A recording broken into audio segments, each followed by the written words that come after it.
Pessoal, sejam muito bem-vindos à nossa aula de número 12. Hoje eu quero conversar um pouco contigo sobre linguagem na redação do Enem, certo? Essa aula, ela meio que é uma continuação da última, da aula número 11, onde eu falei sobre gramática e quais os fundamentos da gramática necessários para a construção de um bom texto, Falamos sobre a oralidade, falamos sobre a formalidade, as convenções da escrita, as formas de convenção, propriamente ditas da escrita dentro da redação, e hoje vamos trazer esse tópico, a linguagem. Qual que é o papel da linguagem e como ela se encaixa nos demais aspectos comentados na aula número 11.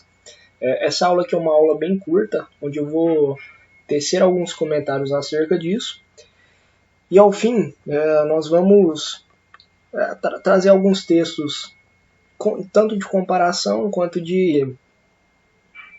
para dar uma ideia concreta, sobre aquilo que nós estamos falando, certo? Então, falando sobre linguagem, quais são linguagem na redação do Enem, propriamente? Quais são os itens que nós devemos levantar, trazer em conta? Formalidade, impessoalidade, clareza. Por quê? Por que isso aqui, Quando esses itens aqui, formalidade, impessoalidade, clareza, elas não necessariamente estão atreladas a qualquer tipo de texto, a qualquer tipo de escrita textual de todos os vestibulares, por exemplo, entendeu? Podem ter algumas abordagens de redação em um vestibular específico que não leva em conta a impessoalidade, por exemplo, porque pode ser uma carta escrita ou direcionada a alguém ou a algum órgão, entendeu? Então, em uma carta, é improvável que haja a impessoalidade, certo? O que significa, vamos lá, o significado de cada um. A formalidade, a busca pela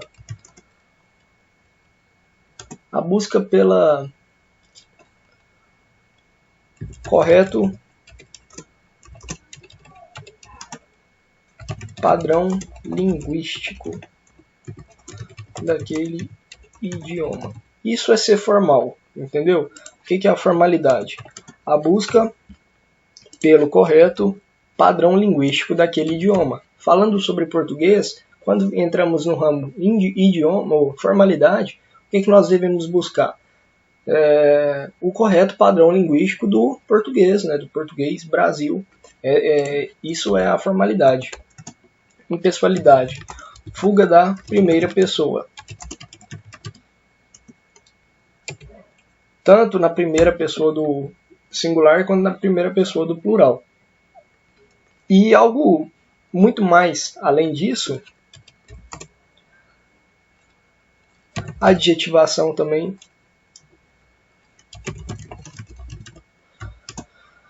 São itens aqui que eu consegui pensar que retomam a impessoalidade. Então, na impessoalidade, um texto impessoal, ele não possui uso de primeira pessoa, ele não possui uso de segunda pessoa do plural, entendeu? E, bom, em alguns casos, a segunda pessoa ela é autorizada, ou assim, cara, na realidade, se eu pudesse, dar o meu ponto de vista acerca disso, não usa nem primeira nem segunda, Há uma grande discussão entre os professores, até mesmo pessoas que já corrigiram redação do Enem e tiveram algumas dicas sobre como corrigir ou não da organização, sobre o uso da segunda pessoa.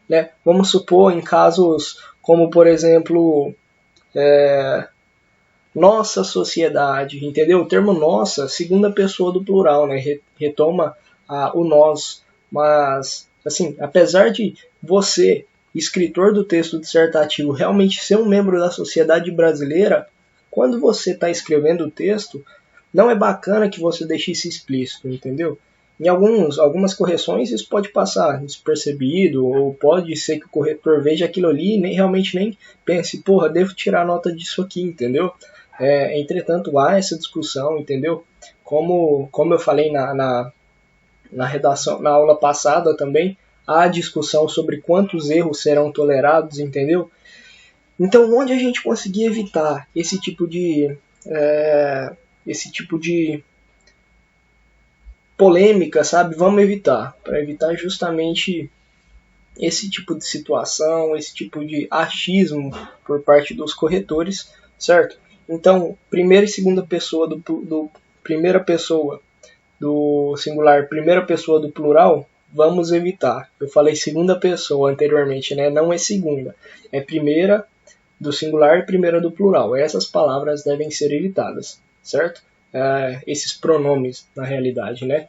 Então, minha sociedade, nossa sociedade, o que eu acho, isso não deve estar presente na redação, certo? Vamos evitar. E como que a pessoalidade ela é representada através da adjetivação também? Bom, coisas, as coisas elas não absorvem características das outras coisas, entendeu? Então, cara, nós temos que escrever o texto como se nós fôssemos uma máquina. Nós não temos sentimentos, nós não vemos características. Então, a adjetivação, adjetivo, o que que é? Características, né? É bonito, é feio, é alto, é baixo, é grande, pequeno. Então, a presença de adjetivos, elas retomam a pessoalidade, certo? Então, por que que nós devemos fugir da adjetivação também? Sempre que há uma característica muito direta, como por exemplo, infelizmente, nem vou colocar o estamos, porque seria a primeira pessoa do plural. Vamos colocar, infelizmente, a sociedade brasileira tem passado por esse problema. Infelizmente é um adjetivo, entendeu? Um adjetivo que caracteriza diretamente aquilo que você pensa acerca da sociedade. Então a presença do infelizmente, ela retoma a pessoalidade, né? Ela retoma a pessoalidade. E no texto, né, da redação do Enem, nós devemos buscar a impessoalidade. Portanto, adjetivos que caracterizem diretamente algo que você acha, algo que você pensa acerca de alguma coisa, deve ser evitado, certo? Vamos tomar bastante cuidado com isso. São alguns detalhes gramaticais e linguísticos que devemos evitar e que realmente fazem a diferença na nota, entendeu? 20, 30, 40 pontos a menos na redação são pontos a menos, né? Se você busca um curso concorrido, isso fará toda a diferença, certo? E clareza, bom, o que é a clareza? A clareza nada mais é do que representar, exprimir de forma clara as suas ideias, seus objetivos, né? Como que a gente alcança essa clareza?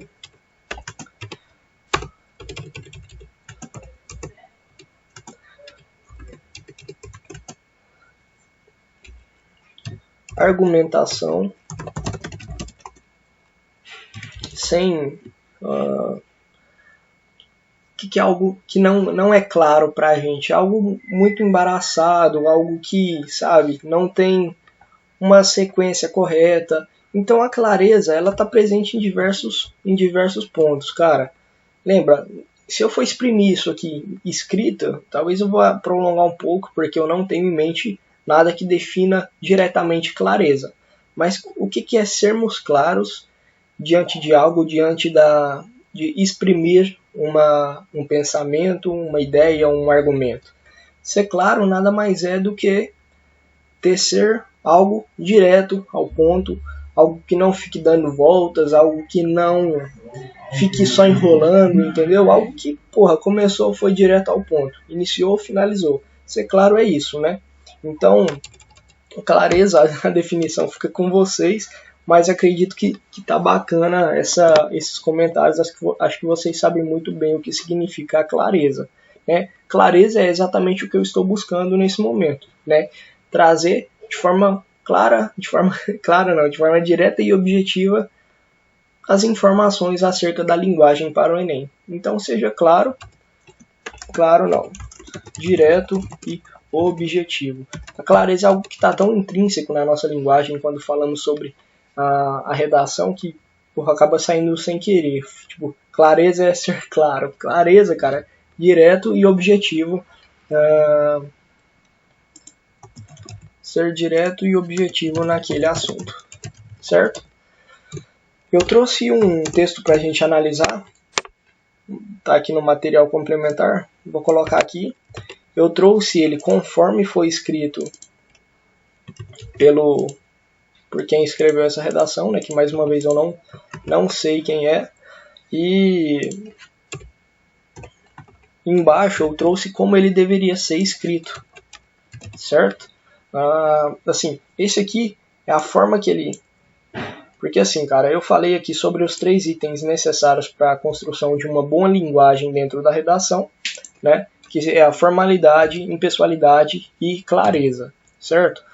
Aqui, em primeiro lugar, vamos ver como a pessoa que escreveu isso aqui é uma introdução de um texto do Enem, como a pessoa que escreveu esse texto, ela tentou buscar esses 3 itens, né?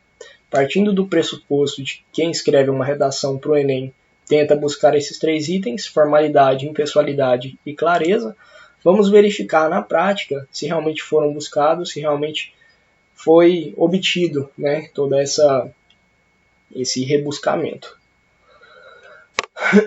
Atualmente, quando se pesquisa a respeito de algo, é sempre importante analisar os pontos de vista diversos.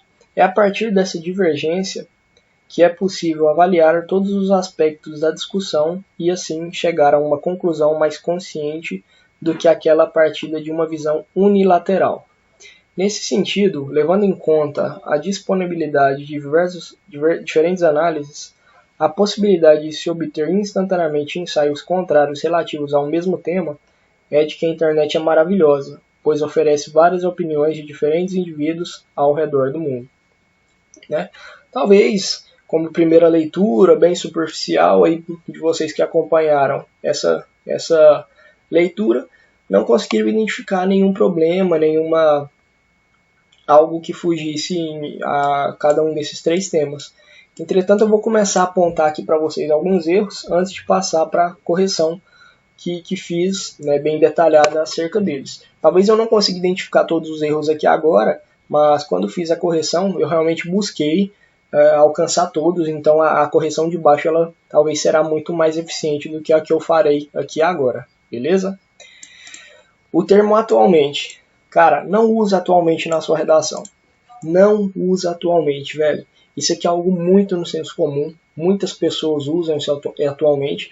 Eu me lembro dessas discussões do atualmente, cara, quando eu estava lá no 9º ano do ensino fundamental, então assim, evita utilizar atualmente, sabe? É uma expressão muito que todo mundo utiliza, sabe? É uma expressão muito na normalidade. E o que a gente busca quando estamos escrevendo a redação? Sabe? Alcançar a excentricidade, né? Algo que ser diferente de todos, justamente para chamar a atenção aos olhos do corretor. Isso aqui é uma introdução, então iniciar com atualmente, eu imagino que deve ser um impacto muito negativo, sabe, para o corretor, né?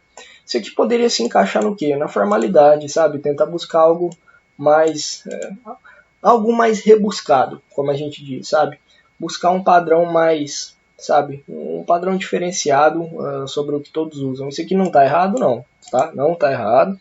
Mas esse atualmente, hoje, eu acho que a gente caracterizaria ele muito como atribuído à oralidade, sabe? Aquela falta de rebuscamento, aquela falta de um padrão, a falta da busca do padrão linguístico brasileiro, português Brasil, entendeu?